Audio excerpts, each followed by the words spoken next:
쉬운 것이 올바른 것이다. 올바르게 시작하면 모든 것이 쉬워진다. 쉽게 앞으로 나아가라. 그게 올바른 것이다.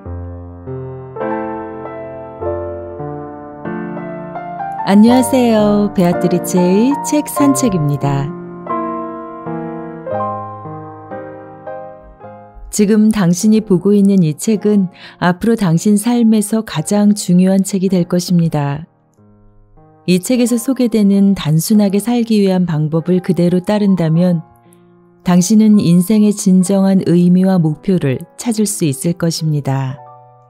라는 서문으로 시작되는 이 책은 실질적으로 저를 단순하게 사는 삶으로 이끌어준 나름 저 개인에겐 의미가 있었던 책입니다. 책 제목이 단순하게 살아라인데요. 여기서 단순하게 살라는 이 말은 많은 부분을 터치합니다. 무엇보다 우리의 삶을 지배할 수 있는 기술에 관해 논하고 있는데요. 정리의 힘과 버리는 기술은 모두 삶을 단순하게 만드는 일에서 시작한다고 말하고 있는 이 책은 인생에 필요한 것만 남겨 내가 원하는 삶에 집중하며 의미 있게 살아가자고 이야기합니다. 저자는 단순하게 사는 것은 쉽게 사는 것이라고 강조합니다. 쉽게 산다는 것이 단지 생각 없이 막 산다는 의미는 아니겠죠.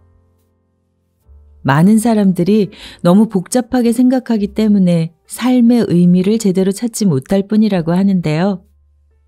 얼마 전에 올린 영상에서 김혜란 선생님도 이런 말씀을 하셨죠. 우린 생각이 너무 많기 때문에 행동이 줄어들 수밖에 없다고요. 김혜남 선생님의 생각이 너무 많은 어른들을 위한 심리학이라는 책이 생각 대신 일단 뭐라도 행동으로 옮겨야 한다는 큰 통을 알려주셨다면 이 책은 뭐부터 어떻게 행동해야 하는지에 관한 방법을 하나하나 자세히 알려줍니다. 책 안에는 재미있는 그림이 하나 나오는데요. 마치 케이크같이 생긴 계단식 피라미드 그림입니다. 우리 인생에서 꼭 필요하고 중요한 삶의 분야를 상징적으로 나타내는 7개의 단계로 이루어진 피라미드입니다. 무엇부터 어떻게 정리하며 살아가야 하는지, 어떻게 해야 단순하게 살아갈 수 있는지에 대해 알려주는 그림인데요. 아래에서 위로 올라갈수록 외면에서 내면으로 가는 피라미드로 구성되어 있습니다. 단순하게 살아가는 7가지 방법을 알려주는 이 피라미드 가장 아래 제1단계는 물건들에 관한 이야기인데요. 여기서 물건들이란 우리가 소유하고 있는 물건들을 일컫는 말입니다. 통계에 따르면 개인차는 있겠지만 사람들은 평균적으로 1만 개의 물건을 갖고 있다고 해요. 그러기에 그 물건들을 정리정돈하는 것에서 시작해야 한다고 합니다. 다음 2단계는 돈, 3단계는 시간, 4단계는 건강, 5단계는 주변 인물들, 인간관계겠죠? 6단계는 파트너, 배우자일 수도 있고 혼자 사시는 분들에겐 친구나 친척, 지인일 수도 있겠고요. 종교를 갖고 계신 분이라면 신일 수도 있겠죠. 마지막으로 7단계는 나 자신입니다. 바로 여기 7단계에 도달하기 위한 준비가 바로 밑에 6단계라는 것입니다. 천천히 봐보세요. 정말 우리가 인생에서 꼭 갖추어야 할 것들만 담겨있는 피라미드입니다. 제가 둘째가라 하면 서러울 정도의 맥시멀리스트였습니다. 갖고 싶은 것들을 넘치게 가졌던 사람이었죠. 뭔가 필요할 때 하다못해 갑자기 생긴 파티에 입고 갈 드레스마저도 급히 구입할 필요도 없이 웬만한 건 다 갖추고 살 정도로 저희 집엔 없는 게 없었습니다. 심지어 제 차에는 항상 꽤 많은 물건들이 준비되어 있었어요. 갑자기 스케줄이 바뀌었을 때 입어야 할 의상들, 거기에 맞는 신발들, 브리핑해야 할 서류들, 하다 제 가방에는 머리 묶는 머리끈조차도 색깔별로 한 주먹씩 들어있어야 마음이 안정되는 그런 사람이었습니다. 그런데 어느 날, 어느 순간 갑작스레 현타가 온 적이 있었어요. 그때부터였던 것 같아요. 미니멀리즘에 관한 책들, 정리정돈에 관한 책들을 닥치는 대로 사서 읽었습니다.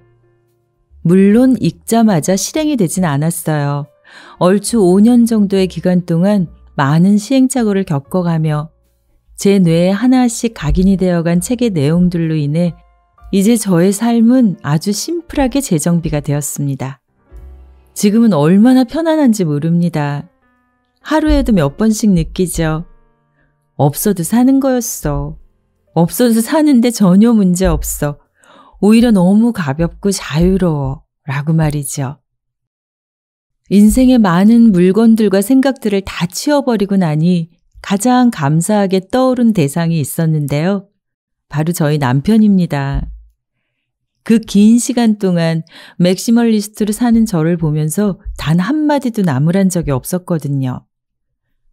저희 남편은 마치 기계처럼 주변 정리를 깔끔하게 정리 정돈하며 사는 사람이고 완전 심플함을 추구하는 사람인데 제가 얼마나 이해가 안 됐겠어요. 그럼에도 잔소리 대신 항상 웃음으로 저를 안아주던 사람의 소중함을 이제야 정리정돈된 단순한 삶을 살게 된 지금에야 깨닫게 되었네요. 가만 생각해보면 사실 다 버리고 남편 하나만 갖고 살아도 충분할 법한데 말이죠. 이렇게 버리고 치우고 나니 보이는 것들이 있습니다.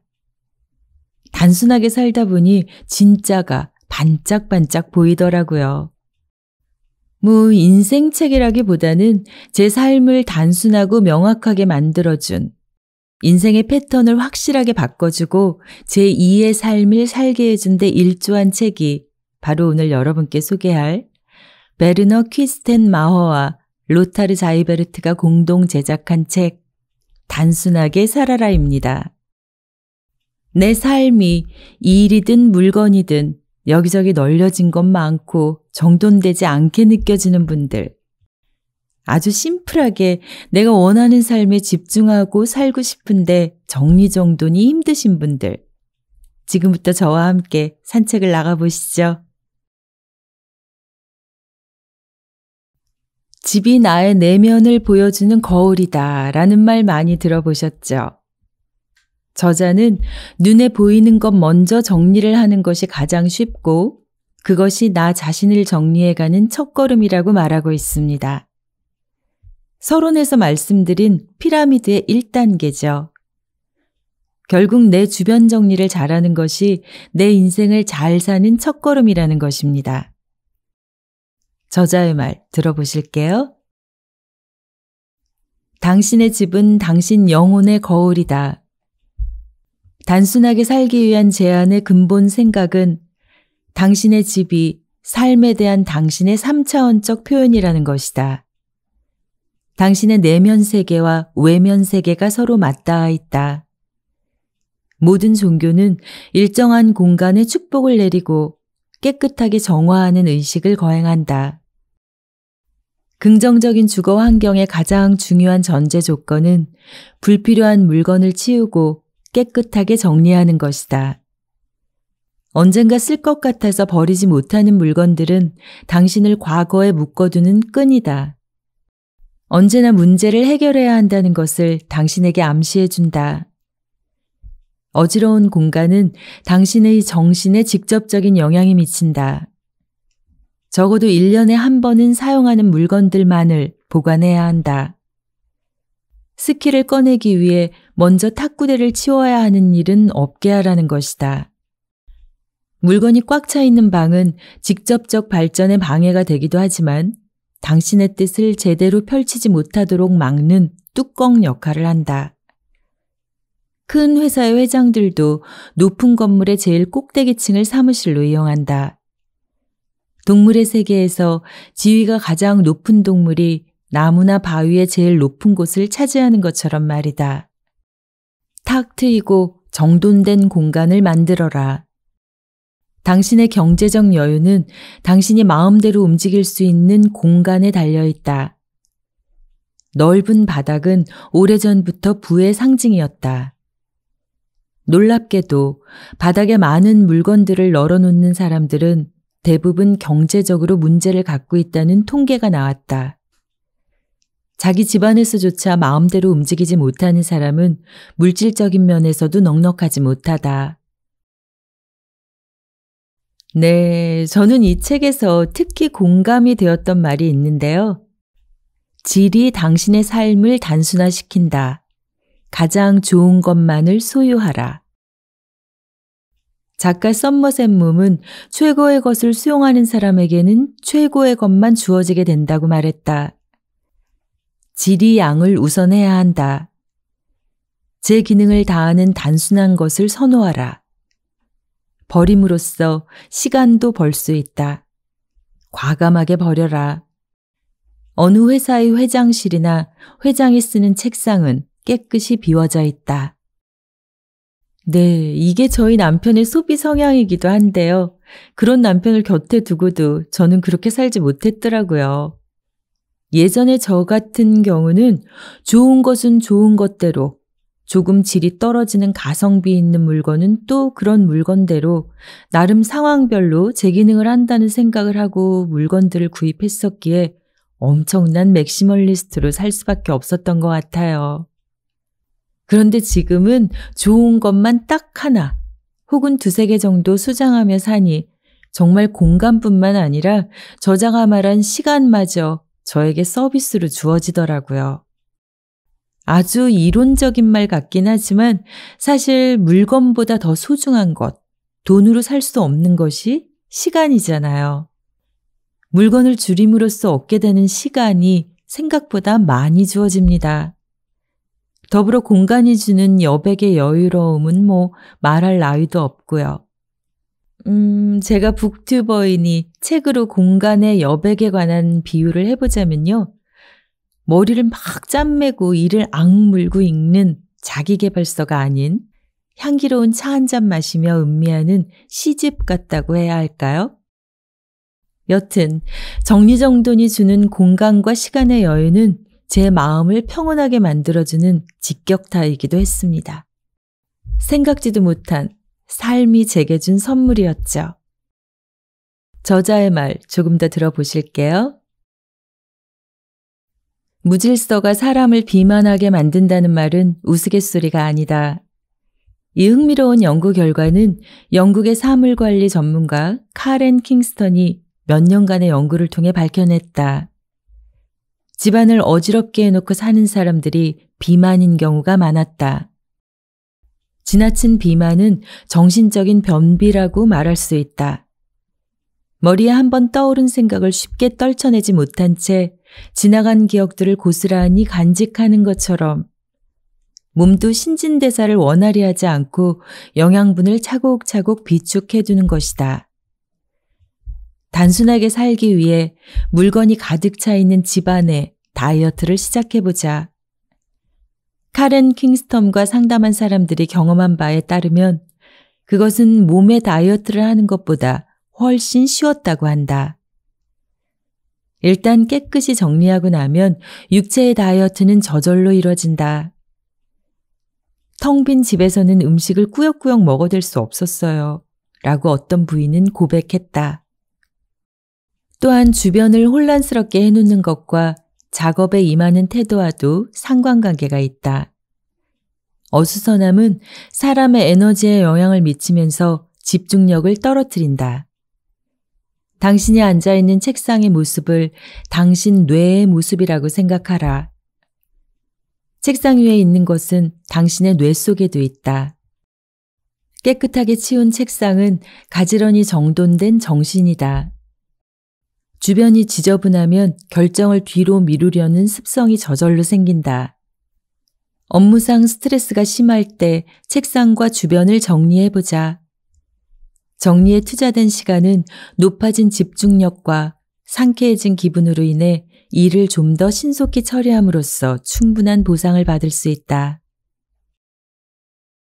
네, 머리가 어지럽고 정돈이 안 될 때 청소를 하는 것만으로도 도움이 된다는 것을 체험해 보신 분들은 잘 아실 내용인데요.